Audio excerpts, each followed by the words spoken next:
Hello everyone, नमस्ते। तो इस वीडियो में मैं देने वाली हूँ आप लोगों के 5 सवालों के जवाब जो कि नॉर्मली प्रेगनेंसी, डिलीवरी और लेबर पेन से रिलेटेड होंगे।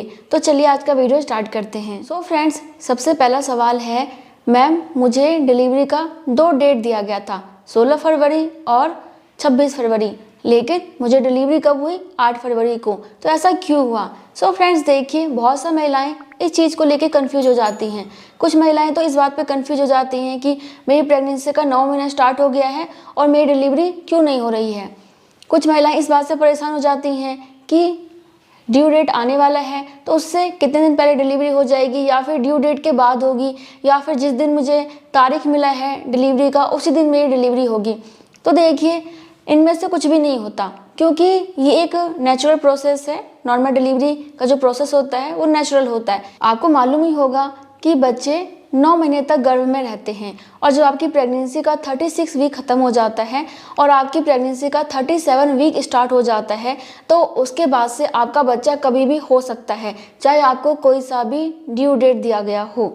ठीक है। और देखिए, कई बार ऐसा होता है ना कि अल्ट्रासाउंड में ना, मान लीजिए कि आपने एक अल्ट्रासाउंड तो 5वें महीने में करवाया, दूसरा आपने 9वें महीने में करवाया, तो उनमें से थोड़ा सा डिलीवरी का जो डेट होता है ना, अंतर हो सकता है। क्यों हो जाता है? क्योंकि बच्चे का पोजीशन, बच्चे का विकास, उसके हिसाब से ही आपको डेट दिया जाता है। तो डेट थोड़ा पहले मिल जाए, थोड़ा बाद का मिल जाए, उससे कोई फ़र्क नहीं पड़ता। बस आप ये ध्यान रखिए कि आपकी प्रेगनेंसी का कौन सा महीना चल रहा है, कौन सा सप्ताह चल रहा है।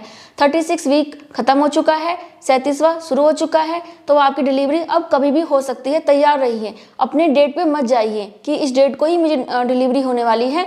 लेकिन डेट क्यों दिया जाता है? ताकि आपका बच्चा गर्भ में ज़्यादा दिनों तक ना रह ले, क्योंकि बच्चे का जो है ना, गर्भ में रहने का एक टाइम होता है। टाइम खत्म हो जाता है तो प्लेसेंटा ठीक से काम नहीं करता, उसके बाद से बहुत सारी दिक्कतें आने लग जाती हैं, यहाँ तक कि आपके बच्चे की जान पे भी खतरा हो सकता है। इसलिए एक डेट दिया जाता है, ताकि उस डेट तक अगर डिलीवरी नहीं होती है तो उसके बाद या तो आपको आर्टिफिशियल लेबर पेन दे के लेबर पेन लाया जाएगा, या फिर आपकी सिजेरियन डिलीवरी करवाई जाएगी। 40वां सप्ताह खत्म हो चुका है, बेबी नहीं हुआ है, तो डॉक्टर के पास जाइए।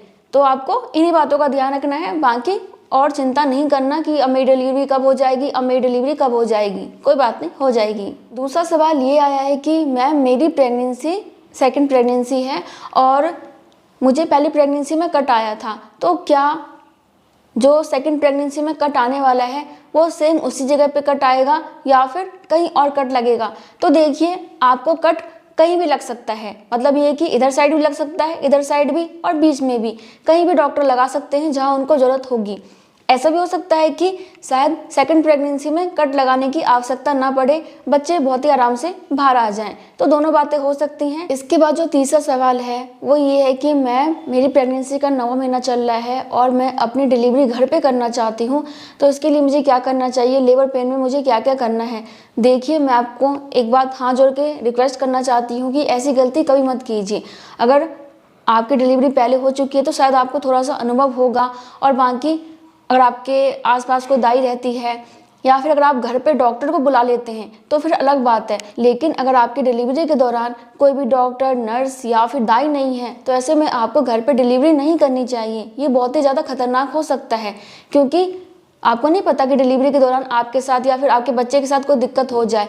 इसलिए बेहतर होगा कि पता कीजिए आपके आसपास कौन सा हॉस्पिटल है जहाँ पे कि डिलीवरी करवाई जाती है, वहाँ जाके पहले ही बात कर लीजिए, और लेबर पेन आने पे वहाँ जाके भर्ती हो जाइए, ताकि कोई दिक्कत हो तो हॉस्पिटल वाले देख लें, और घर में डिलीवरी करने के बारे में मत सोचिए। ठीक है, नहीं तो प्रॉब्लम हो जाएगी, तो कोई देखने वाला नहीं होगा। बाद में हो सकता है कि हॉस्पिटल जाना पड़ जाए और आपको पछताना पड़ जाए, है ना। इसलिए ऐसी गलती मत कीजिए और इस बारे में मत सोचिए। इसके बाद जो चौथा सवाल है वो ये है कि मैम प्रेगनेंसी का आखिरी अल्ट्रासाउंड कब करवाना चाहिए? तो देखिए, मैंने आप लोगों को कई बार बताया है कि प्रेगनेंसी का आखिरी अल्ट्रासाउंड एक तो आपको आपके डॉक्टर अपने हिसाब से करवाते हैं।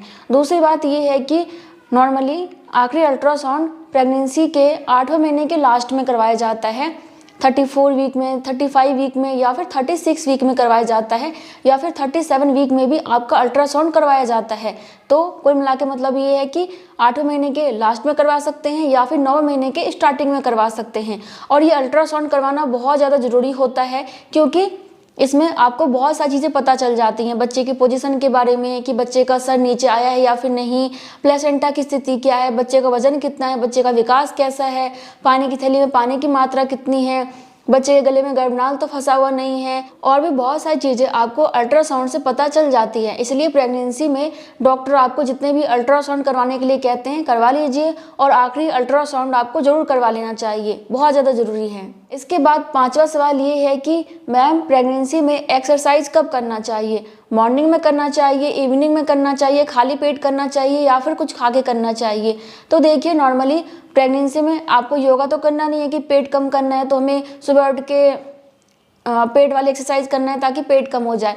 हमें अपने बॉडी को हेल्दी रखने के लिए एक्सरसाइज करना होता है, तो बेहतर होगा अगर आप सुबह शाम दोनों टाइम एक्सरसाइज करें। और मैं भी जब प्रेग्नेंट थी तो सुबह और शाम दोनों ही टाइम में एक्सरसाइज करती थी, और इससे मुझे फ़ायदा भी मिला। बॉडी दर्द नहीं होता था मेरा बिल्कुल भी, कभी कभी सभी का हो जाता है, थकावट सी नहीं रहती थी, नॉर्मल डिलीवरी आराम से हो गई। तो बहुत सारे फायदे आपको मिलते हैं अगर आप एक्सरसाइज करते हैं तो सुबह शाम आधा घंटा कीजिए, बहुत है। बाकी अगर खाना खाने के बाद या फिर खाली पेट एक्सरसाइज की बात करें तो देखिए आपको क्या करना है कि बहुत ज़्यादा खा के एक्सरसाइज नहीं करना है।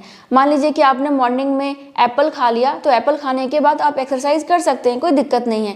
या फिर मान लीजिए कि शाम में आपने कुछ थोड़ा खा भी लिया है, हैवी खा लिया है, तो उसके कम से कम आधे घंटे के बाद या फिर 1 घंटे के बाद आप एक्सरसाइज करें। पेट एकदम भर के एक्सरसाइज नहीं करना, ऐसे में आपको दिक्कत हो सकती है और ये सही तरीका नहीं है एक्सरसाइज करने का। इसलिए थोड़ा बहुत खा के आप आराम से एक्सरसाइज कर सकती हैं। इसके बाद जो छठा सवाल है वो ये है कि मैम नॉर्मल डिलीवरी के टाइम महिलाओं को दर्द कहाँ होता है। तो देखिए नॉर्मली सबसे पहले आपको लेबर पेन आता है। लेबर पेन कैसे आता है, लेबर पेन आपका लगातार नहीं चलता, ये रुक रुक के आता है। जैसे पीरियड में आपको क्रैम्प्स आते हैं ना, कॉन्ट्रैक्शन होता है, इस टाइप से ही आपको लेबर पेन के दौरान भी संकुचन आता है, जिसे कि कॉन्ट्रैक्शन बोलते हैं। कॉन्ट्रैक्शन आता है, इसके अलावा आपको क्रैम्प्स से ऐंठन सा महसूस होता है। और ये जो आपको संकुचन आता है, जो दर्द बोलते हैं हम डिलीवरी वाला, ये कैसा होता है, ये एकदम से तेज का आता है, फिर ये बंद हो जाता है। जैसे कि पहले आपको या तो कमर से दर्द स्टार्ट होगा या फिर पेट से होगा। किसी किसी महिला को कमर से दर्द स्टार्ट होता है, किसी को पेट से होता है। तो जब मेरी डिलीवरी होने वाली थी तो मुझे कमर से दर्द स्टार्ट हो रहा था, पेट की तरफ आ रहा था और उसके बाद नीचे पाँव की तरफ, मतलब कि जांघ की तरफ जा रहा था। और नॉर्मली ज़्यादातर महिलाओं के साथ ऐसा ही होता है कि या तो कमर से या फिर पेट से दर्द स्टार्ट होता है और वो नीचे चला जाता है, और ये दर्द थोड़ी देर रहता है, उसके बाद गायब हो जाता है, फिर थोड़ी देर के बाद आपको ये दर्द आता है। और जैसे जैसे आपका सर्वक्स खुलता चला जाता है वैसे वैसे ही आपका ये दर्द भी बढ़ता चला जाता है। मतलब ये कि जैसे आपको पहले 15 मिनट के अंतराल पे दर्द आ रहा था थोड़ा थोड़ा, अब आपको 10 मिनट पे, 5 मिनट के अंतराल पे दर्द आता है। इसके अलावा जो दर्द पहले मान लीजिए कि 10 सेकंड के लिए था, 20 सेकंड के लिए था, वो बढ़ के आपका 1-1 मिनट के लिए होने लग जाता है। तो इसी टाइप से आपको डिलीवरी का दर्द होता है। बाकी जब आप डिलीवरी करते हैं तो उस समय भी आपको सेम दर्द ही रहता है, बच्चे को पैदा करते समय कोई अलग सा दर्द नहीं होता। जो आपको लेबर पेन होता है वही दर्द रहता है, और आपको ऐसे में ही बच्चे की डिलीवरी करनी होती है। ठीक है, तो आई थिंक कि अब आपको जवाब मिल गया होगा, और बाकी इतना ही बहुत है। आगे और भी सवाल हैं, जवाब हैं, वो हम नेक्स्ट वीडियो में देखेंगे। बाकी वीडियो पसंद आया हो तो लाइक कर दीजिएगा। मैं मिलती हूँ नेक्स्ट वीडियो में, तब तक के लिए bye bye, thank you so much, नमस्ते।